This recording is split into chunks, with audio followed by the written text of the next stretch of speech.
Hay un montón de situaciones complejas que no solo tienen que ver con el aprendizaje, tienen que ver con aspectos emocionales, con situaciones complejas vividas en sus familias que hacen que un niño no aprenda.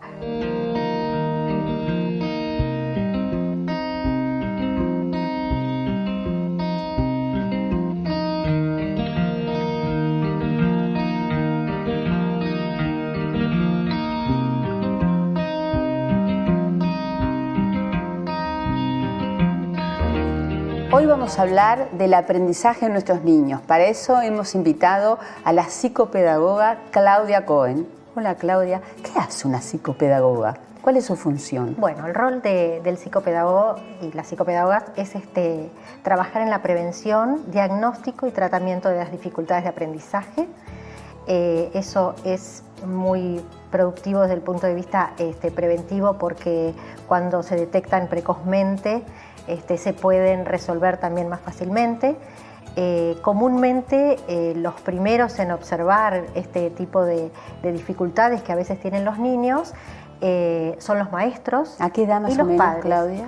Bueno, en edad escolar. Comúnmente esto surge en edad escolar, cuando los maestros empiezan a ver que hay un enlentecimiento en algunas habilidades y áreas, y es así como se derivan. Comúnmente se espera el tiempo de desarrollo del niño y los ritmos de desarrollo, sus tiempos de evolución, sus propios tiempos, que no son iguales en todos los niños, y entonces se espera un tiempo prudencial para hacer una evaluación y detectar alguna especificidad. Podemos sí trabajar en prevención, esos chicos que tienen por ejemplo, dificultades en lectoescritura, y entonces empiezan a leer o a escribir más tarde, pero después se encaminan con el propio ritmo de desarrollo. En otros casos sí, tenemos que parar y evaluar. Claro, o sea que si el niño tiene dificultad en la lectoescritura, a los 7 años se puede consultar a una psicopedagoga, también a los 6. Los 7 años es una edad que uno puede decir, bueno, es prudencial ya estar atentos y mirar. También desde los preescolares nosotros miramos eso, porque vemos cuando el niño ya comenzó a hablar más tarde y demás, y entonces eso va a repercutir después en lo que tiene que ver con la lectoescritura, por ejemplo. O sea que si un niño tiene 7 años y le cuesta o escribir o leer, se debe de hacer una consulta con el psicopedagogo a ver qué es lo que le pasa y qué es lo que tiene. Se tiene que hacer una consulta. Lo ideal sería que haya un equipo en un colegio o en las escuelas, y que esos equipos puedan sostener a los maestros y poder tener una mirada distinta a la que tiene el maestro de clase, y entonces eso hace que con una mirada multidisciplinaria los niños estén orientados para pensar si es momento de diagnosticar o si es momento de esperar. Entonces, una vez que decimos, bueno, sí, no está logrando el aprendizaje, no está pudiendo, bueno, entonces ahí se consulta y se hace una evaluación psicopedagógica, que comúnmente, y lo ideal, es que la haga una psicopedagoga. Claro. En nuestro medio hay maestras especializadas que trabajan muy bien todo lo que tiene que ver con la intervención y hacen evaluaciones pedagógicas muy buenas. Pero cuando hablamos de evaluación psicopedagógica, nosotros tenemos una parte psico que evaluamos, y que en ese aspecto nosotros estamos aplicando técnicas proyectivas y además cognitivas, que nos dan herramientas para saber por dónde pasa la dificultad y por dónde no. O sea, cuáles son las fortalezas y cuáles son las debilidades para poder después trabajar con ese niño.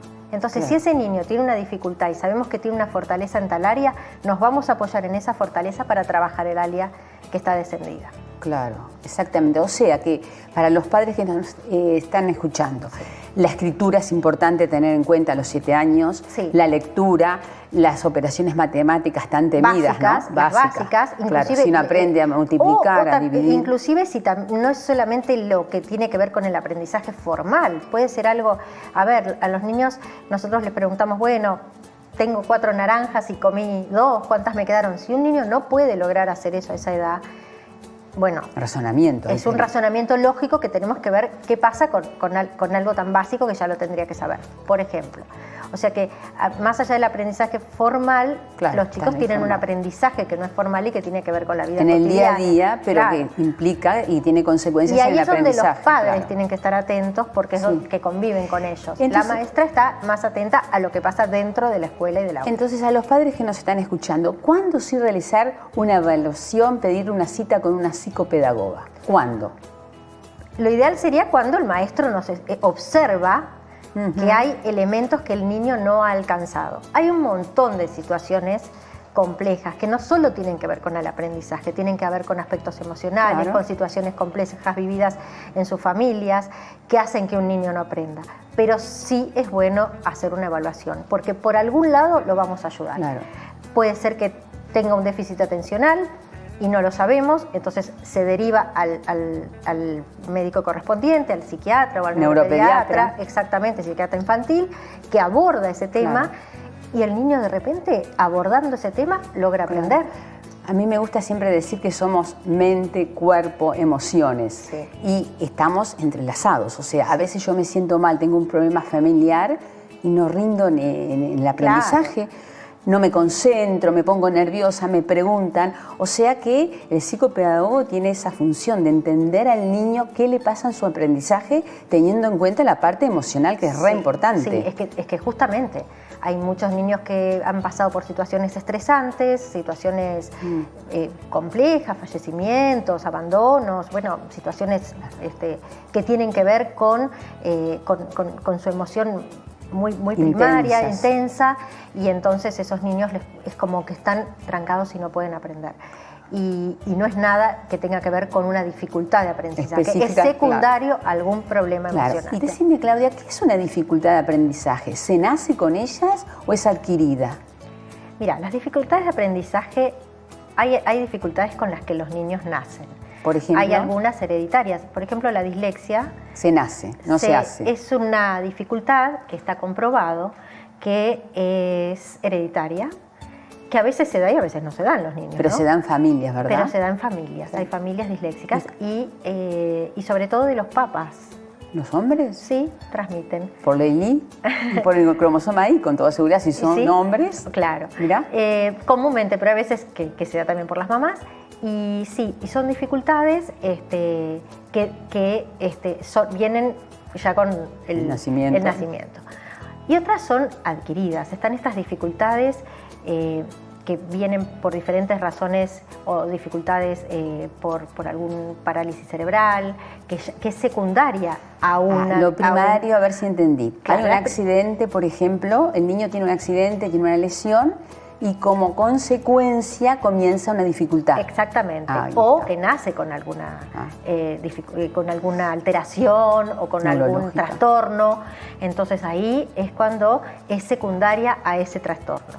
Entonces, lo que hay que hacer en esos casos es también poder diferenciar y ser bien sutil en por qué se da esa dificultad. Porque no siempre la dificultad de aprendizaje es una dificultad primaria.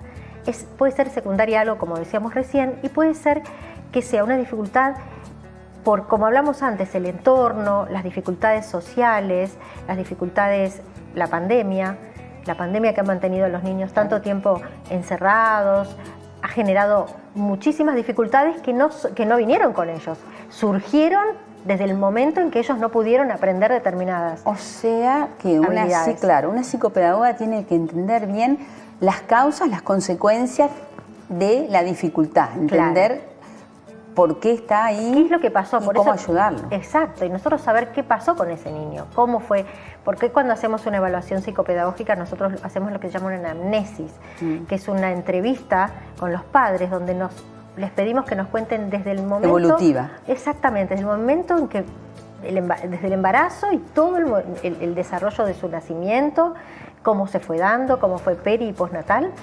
¿Por qué? Porque a nosotros nos da herramientas para ver si no puede ser secundaria a una situación vivida o a un trastorno que ya venga con el niño. Una pregunta, cuando se habla de fracaso escolar, ¿a qué se refieren? Porque yo a veces leo los informes y dice fracaso escolar. Mira, el fracaso escolar para mí tiene dos puntas. no es tal el fracaso escolar. Es una palabra muy fuerte. Es muy fuerte para un niño. Para a veces, al padre también, porque ver fracaso es... Sí, es muy fuerte porque a veces no es un fracaso del niño. Hay niños que han muchas veces cambiado 3, 4 veces de maestros, y cómo logra ese niño adaptarse a esa nueva maestra que le está enseñando y falta esa maestra, que es viable, que le puede pasar, las maestras enfermas, las maestras se embarazan, los maestros...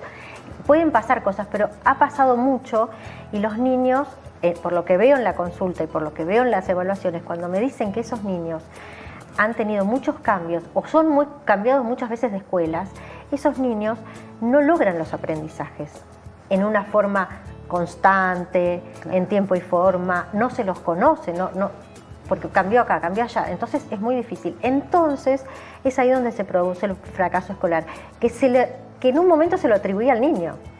Y hoy yo creo que la otra punta no es que se lo atribuya, claro, al niño, sino a las condiciones en que fueron dados sus aprendizajes. Hay que tener muy en cuenta justamente si un niño cambia la maestra, cambia de instituciones, cambia de países, los hijos diplomáticos a veces que cambian cada año de país, ¿verdad? Los hijos diplomáticos comúnmente van a una escuela o un colegio donde más o menos tienen un sistema.